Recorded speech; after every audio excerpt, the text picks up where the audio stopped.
পার্টির ছত্রছায়া থেকে আমাদের উপরে হামলা করেছে। গতকালকের প্রশাসনের যারা নূর ভাইয়ের উপরে ন্যাক্কারজনক হামলা চালিয়েছে, এই দোষরদেরই একটি অংশ। আমরা সরকারকে অতি দ্রুত এদেরকে চিহ্নিত করে যারা প্রশাসনের বিভিন্ন জায়গায় বা প্রশাসনের লোক এবং প্রশাসনের বাইরে যারা ছিল তাদেরকে দ্রুত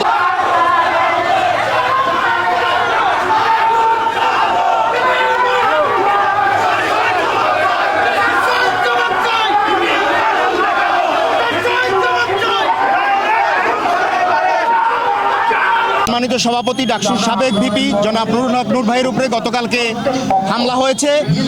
এখানে প্রশাসনের মানুষ ছিল, এখানে আর্মির মানুষরা ছিল, আমরা দেখতে পেয়েছি বিভিন্ন ভিডিও ফুটেজে।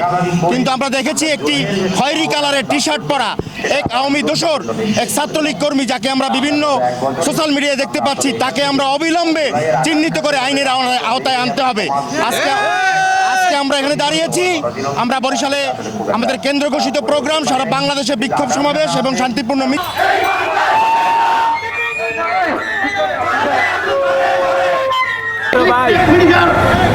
সাংবাদিক ভাইরা আপনারা জানেন গতকালকের গণ অধিকার পরিষদ কেন্দ্রীয় সভাপতি সাবেক ডাকসু ভিপি স্বৈরাচার